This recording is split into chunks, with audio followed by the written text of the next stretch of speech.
इस वीडियो के अंदर मैं आज आपको बताने वाला हूँ इनकम टैक्स में मिलने वाले बेनिफिट्स क्या होते हैं अगर आप एनपीएस में इन्वेस्टमेंट करते हैं। तो एनपीएस को आप नेशनल पेंशन स्कीम या नेशनल पेंशन सिस्टम भी बोल सकते हैं। और आप जानते ही होंगे, आप जो अपनी आईटीआर फाइल करते हैं वो ओल्ड टैक्स रिजीम में फ़ाइल कर सकते हैं या फिर न्यू टैक्स रिजीम में फ़ाइल कर सकते हैं। तो एनपीएस में जब आप इन्वेस्टमेंट करेंगे तो ओल्ड टैक्स रिजीम में आपको क्या बेनिफिट मिलेगा, न्यू टैक्स रिजीम में क्या बेनिफिट मिलेगा, किस किस सेक्शन के अंदर बेनिफिट मिलेगा, कितनी अमाउंट तक जो है ये बेनिफिट मिलने वाला है, सारी ही चीज़ों को इस वीडियो के अंदर जो है मैं डिस्कस करने वाला हूँ। तो एनपीएस का जैसे कि मैंने आपको बताया है, एक तो टैक्स बेनिफिट मिलता है, तो टैक्स बेनिफिट तो मैं डिटेल में आपके साथ डिस्कस करूँगा ही। उसके अलावा जो एनपीएस है वो फेमस होता है रिटायरमेंट बेनिफिट्स के लिए। तो एनपीएस की अगर मैं बात करूं दोस्तों, तो एनपीएस क्या है, एक वॉलेंटरी रिटायरमेंट स्कीम होती है जो कि आपको हेल्प करती है रिटायरमेंट के लिए फ़ंड इकट्ठा करने में। और साथ ही साथ ये है आपकी मंथली पेंशन का भी इंतज़ाम कर देता है।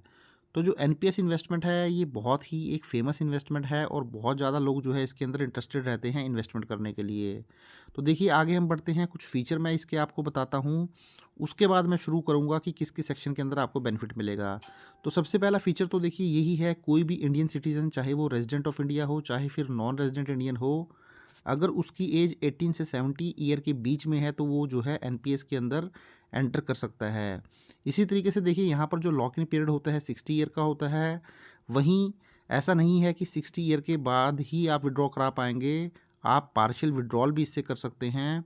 बट वहाँ पर भी जो कंडीशन होती है ये होती है कि वो कुछ स्पेशल सिचुएशन के अंदर ही आप पार्शियल विड्रॉल कर सकते हैं।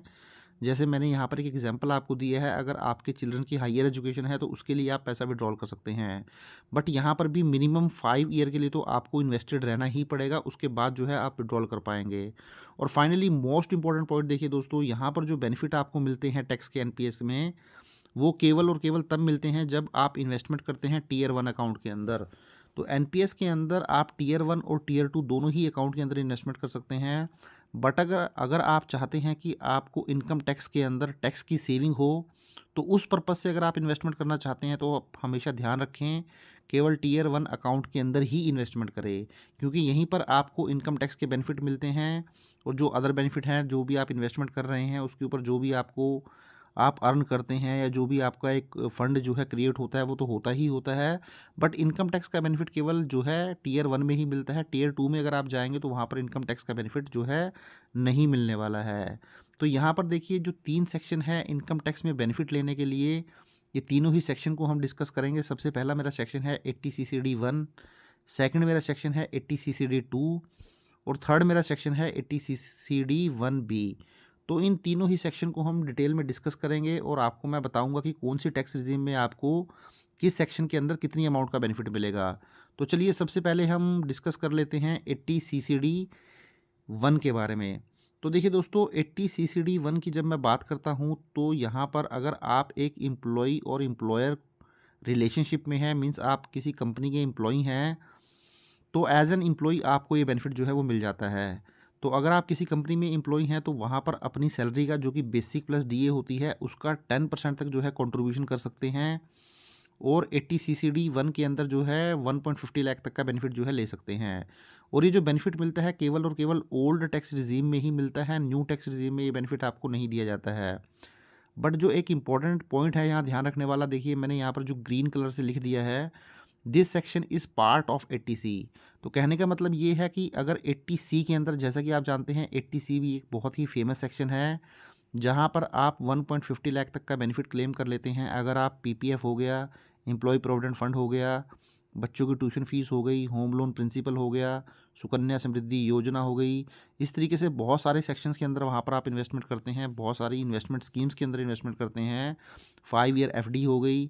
तो इसी तरीके से वहाँ पर अगर आपको 1.50 लाख की ऑलरेडी इन्वेस्टमेंट आपने कर रखी होगी तो फिर यहाँ पर आपको बेनिफिट नहीं मिलेगा। तभी मैंने यहाँ पे लिख दिया है कि ये जो 1.50 लाख का यहाँ बेनिफिट आपको मिलने वाला है वो पार्ट ऑफ 80C ही होगा।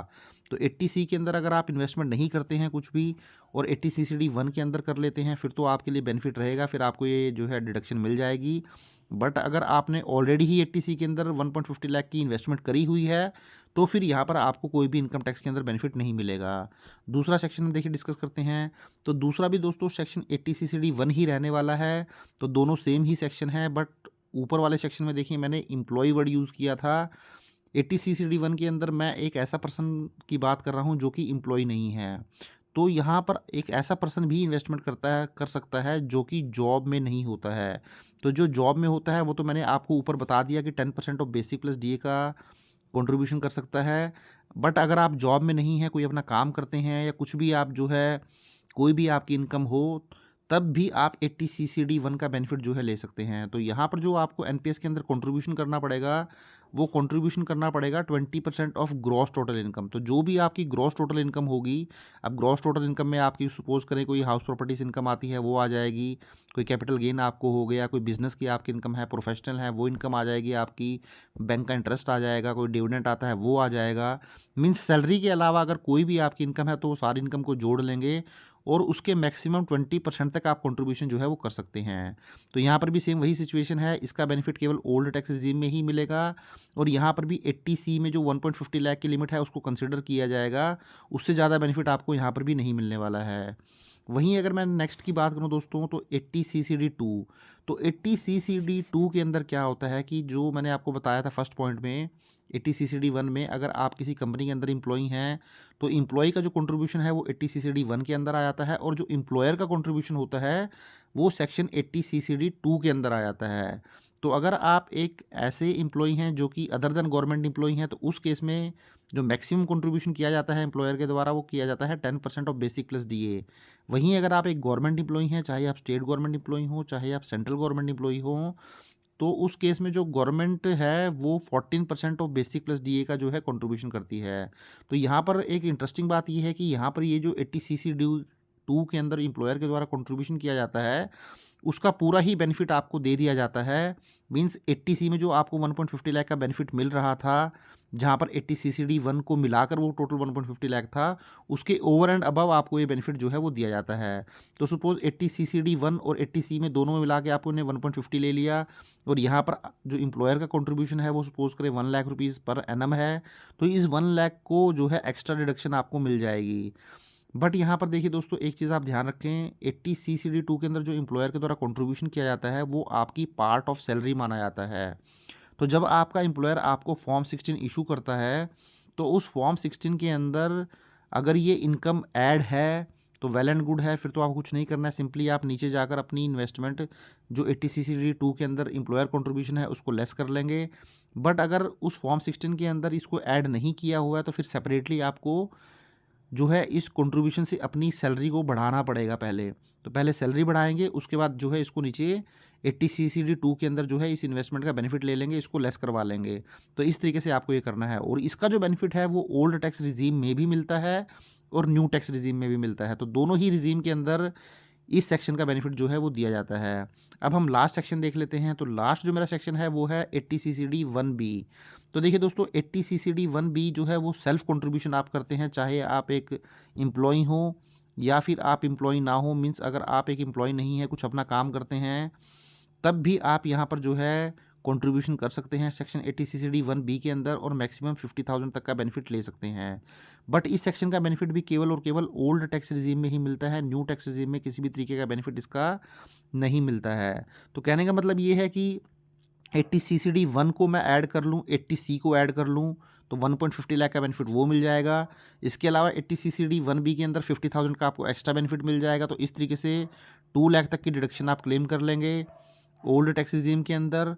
और 80CCD2 के अंदर आपकी कोई भी लिमिट नहीं है, जो भी 10% होता है बेसिक प्लस डीए का या 14% होता है बेसिक प्लस डीए का, वो सारा ही अमाउंट आपको डिडक्शन जो है वो अवेलेबल हो जाएगा और वो ओल्ड टैक्स रिजीम में भी अवेलेबल होगा और न्यू टैक्स रिजीम में भी अवेलेबल होगा। तो देखिए दोस्तों बहुत ही सिंपल शब्दों में मैंने आपको समझाने की कोशिश की है। स्टिल अगर आपको डाउट है इस सेक्शन को लेकर तो आप मुझे कमेंट में टाइप कर सकते हैं, मैं ज़रूर उसका रिप्लाई करूँगा। तो आई होप वीडियो आपको अच्छा लगा होगा। वीडियो अच्छा लगा तो इसको लाइक करें, शेयर करें और चैनल को सब्सक्राइब नहीं किया है तो चैनल को भी ज़रूर सब्सक्राइब कर लें। Thank you very much, have a nice day, take care.